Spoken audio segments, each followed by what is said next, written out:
बिस्मिल्लाहिर्रहमानिर्रहीम। अपनी बात को आगे बढ़ाते हैं। ये दो किताबें जोश कॉफमैन की जो आप लाजमी पढ़ें। पहली किताब का नाम है the first 20 hours, how to learn anything fast, और दूसरा पर्सनल MBA। ये साहब बोलते हैं अपनी रिसर्च के हिसाब से कि दुनिया की कोई भी स्किल आप 20 घंटों में सीख सकते हैं। आप 10,000 घंटों के अंदर तो एक्सपर्ट बनेंगे ना, ग्रैंड मास्टर बनेंगे कि दुनिया में आप जैसा कोई भी ना हो, आप जैसा चेस प्लेयर कोई ना हो, आप जैसा पियानो कोई ना बजा सकता हो, आपसे ज़्यादा रेस में कोई तेज़ ना दौड़ सकता हो। लेकिन इतनी स्किल्स कि जिससे वो चीज़ आपको समझ में आ जाए और आप इससे थोड़े बहुत पैसे कमाने लगें, ये 20 घंटे में आ जाती है, दैट्स इट। तो उसके उन्होंने कुछ रूल्स बताए। इनकी एक बड़ी अच्छी इंटरेस्टिंग टेड टॉक है, वो यहाँ पे मैं आपके पास अपलोड कर रहा हूँ, उसको ज़रूर देखिएगा। ये जो रूल बताए इन्होंने सीखने के किसी भी चीज़ को, ये बोलते हैं आप स्किल को डिकस्ट्रक्ट कर लें, छोटे छोटे टुकड़ों में कर दें, जो आपको एग्जैक्टली पता हो कि आपने क्या सीखना है। आपने अगर AI डेवलपर बनना है तो AI डेवलपर में क्या बनना है, आप बोलें जी मुझे पाइथन आती है, तो ठीक है पाइथन सीख लीजिए। आप बोले जी मेरी एक्सपर्टीज़ होंगी सिर्फ नेचुरल लैंग्वेज प्रोसेसिंग के ऊपर, या मैं सिर्फ और सिर्फ कॉग्निटिव फ्यूजन के ऊपर काम करूँगा, या मैं काम करूँगा ऑटोमेटिक AR या VR के ऊपर, या मैं काम ऑगमेंटेड रियलिटी के ऊपर या वर्चुअल रियलिटी के ऊपर, या मैं काम सिर्फ और सिर्फ करूँगा चैटबॉट्स के ऊपर। तो ज़ाहिर बात है अब आपको सारी चीज़ें नहीं सीखनी है, आपने एक बिल्कुल फोकस करके वो चीज़ सीखनी है। Learn enough to self correct, ये बड़ी इंटरेस्टिंग चीज़ है। Learn just enough that you can actually tell when you are making a mistake.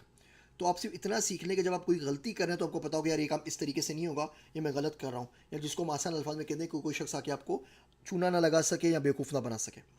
Remove practice barrier, जब भी हम काम कर रहे होते हैं तो बहुत ज़्यादा डिस्ट्रक्शंस हमारे पास होती हैं। कभी फ़ोन बजता है, कभी व्हाट्सअप बजता है, कभी हमें इंटरनेट चेक करना होता है, कभी फेसबुक चेक करना होता है। इन 20 घंटों में जब आप काम करें कैलकुलेट करके तो कोई भी डिस्ट्रक्शन नहीं हो। मिसाल के तौर पे अगर आप बोलते हैं मैं रोज़ के 4 घंटे लगाऊंगा किसी चीज़ के ऊपर, तो 5 दिनों के अंदर यानी कि एक हफ्ते के अंदर वीकेंड निकाल कर माइनस वीकेंड 5 दिनों में आप 20 घंटे पूरे करते हैं। अब उन 4 घंटों में आपके दोस्त का फ़ोन नहीं आना चाहिए, आप फेसबुक चेक ना करें, आप कोई और काम ना करें। तो 20 घंटे तक कोई भी चीज़ आप प्रैक्टिस करें तो उस फील्ड की बेसिक नो हाउ हो जाती है। आपको पता लगता है वो काम किस तरीके से करना है। मैं आपको मिसाल दूं, मैंने वो अपना नावल लिखा था जो बड़ा मशहूर हुआ, जस्तुजू का सफ़र। वो पूरा नावल 20 घंटे में लिखा था। मुझसे रोज़ के 4 4 घंटे नहीं होते, मैं एक साथ पूरी रात काम करता हूँ, तो मैं कोशिश करता हूँ 10 12 घंटे लगा दूँ, तो 1.5 दिन के अंदर नावल पूरा हो गया था। मैंने वो किताब लिखी थी क्रिप्टो करेंसी की, बिल्कुल इसी तरीके से 20 घंटे में पूरी हो गई थी। मैंने जो किताब अभी लिखी है आप लोगों के लिए, मसनूई ज़हानत की, इस किताब पे भी मुझे कोई 16 17 घंटे से ऊपर नहीं लगा।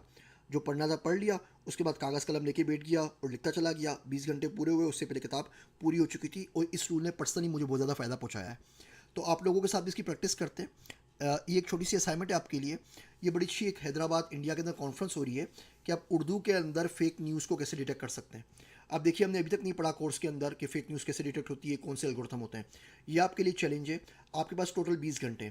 आप जब भी इस पे काम करना शुरू करें, स्टॉप वॉच ले लें, घड़ी देख लें, मोबाइल के ऊपर टाइम नोट कर लें और देखें आप कितने घंटे लगा रहे हैं।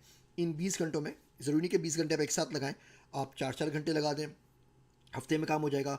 आप 2 2 घंटे लगा दें, रोज़ के 2 हफ्ते में काम हो जाएगा। आप रोज़ का 1 घंटा लगाएं, 1 महीने में काम हो जाएगा, और उसमें महीने से ऊपर का टाइम आपके पास मौजूद है। लेकिन उसमें कोई डिस्ट्रैक्शन ना हो, ये ना आप फेसबुक भी चेक कर रहे हो, ईमेल भी चेक कर रहे हो, किसी और से बातें भी कर रहे हो। आपने खुद पढ़ना है, इस वेबसाइट पे जाएं, तमाम डेटा डाउनलोड करें, खुद देखिए आपको कौन सा कोड इस्तेमाल करना है, किस तरीके से करके आप इस चैलेंज के अंदर हिस्सा ले सकते हैं। आपस में जो इस क्लास के स्टूडेंट हैं, यहाँ पे 3 टीम हो सकती है। तो मिसाल के तौर पर अगर आपको पाइथन नहीं आती है लेकिन आपकी ग्रामर बड़ी अच्छी है, आपकी रिसर्च स्किल्स अच्छी हैं, तो आपस में ग्रुप बना लीजिए। 3 बच्चों का, 5 बच्चों का, 6 बच्चों का, 7 का, 10 का, आपकी मर्ज़ी। लेकिन इस चैलेंज में ज़रूर पार्टिसिपेट करें, और आखिर में मुझे बताइएगा कि इसमें आपके कितने नंबर आए, आप आगे सक्सेसफुली इस पर जा सके, नहीं जा सके, आपने कंपटीशन विन किया है नहीं। 20 आवर्स के रूल को यहाँ पे अप्लाई कर लीजिए। आप इस कोर्स से कुछ नहीं सीखते, सिर्फ ये 20 घंटों वाली आदत आप सीख लेते हैं ना, तो दुनिया के अंदर आप कुछ भी कर सकते हैं इंशाल्लाह ताला। अब जो कैरियर पाथ्स हैं एग्जैक्टली AI में क्या होंगे, डेटा साइंस ब्लॉकचेन में क्या होंगे, अगले लेक्चर से उसके ऊपर बात करते हैं।